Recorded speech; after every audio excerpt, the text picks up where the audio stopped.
And it's Ken Kraetzer for CBSI Services at the Marketing Idea Exchange luncheon today in New York City. And I have a chance to talk with a team from Hiccup, New York. And we had Rob Simone, and we had Michael Cruz, and we have Alicia Wiedemann talking today. And Rob, you kind of set the stage for the event talking about personalized video.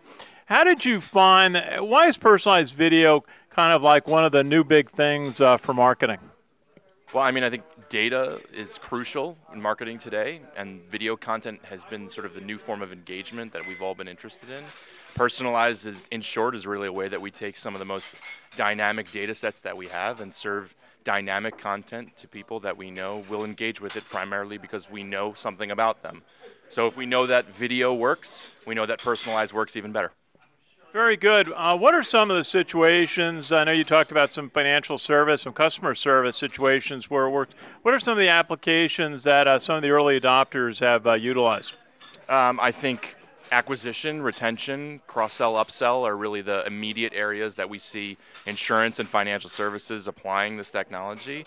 I think the long-term sort of benefits to this are really for the retail community and those that are already good at personalized email, for instance, know shopping habits. They know how to promote products that go well with things that other people have already bought, and that's something to be seen.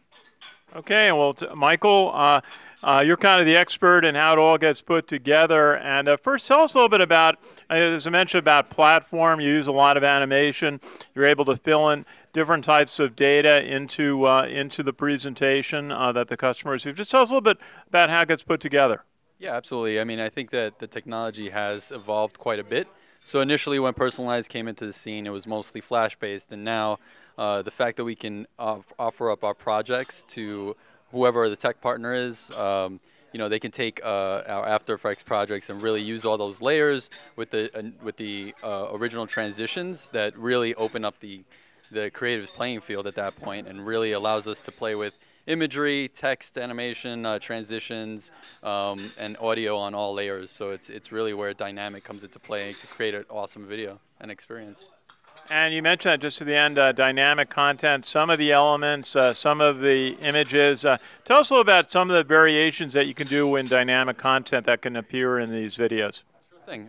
When you talk about dynamic elements, we're really looking at anything from, you know, text treatment, like I said before, backgrounds changing out, video transitions. You have scenes that can literally be lifted, and with some planning, you can keep those the video as a whole very seamless. So even though scenes are lifted, it's still very seamless. Audio as well, so music, a little bit more complex, but you can do that, and voiceover, absolutely.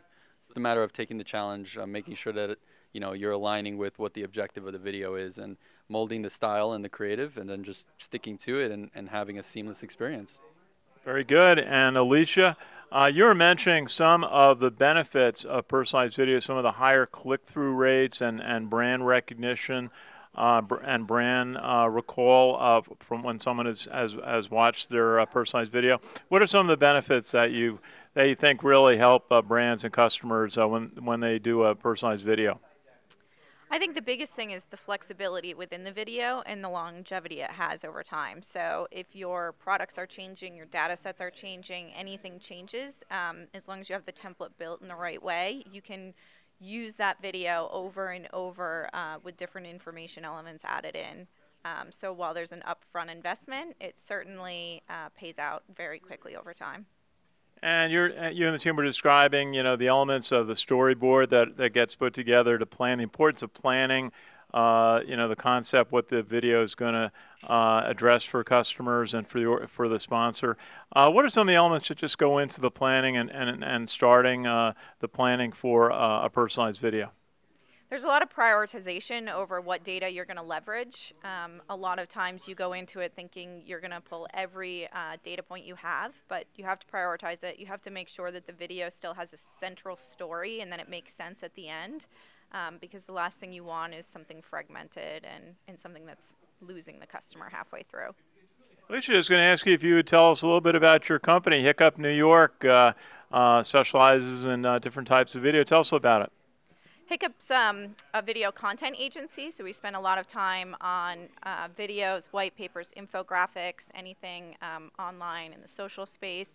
And it's part of Unified Agency, which brings together strategy, data, research, any kind of analytics, and media. So it's really 360 unified marketing. That's great. Just tell us a little bit how someone can find out more information. I bet you have a website. Yep, unified.agency or hiccupny.com. Okay, Alicia and Michael and Rob, thank you for your appearance here and your talk to the Marketing Idea Exchange in New York City. This is Ken Kraetzer for CBSI Services in Manhattan.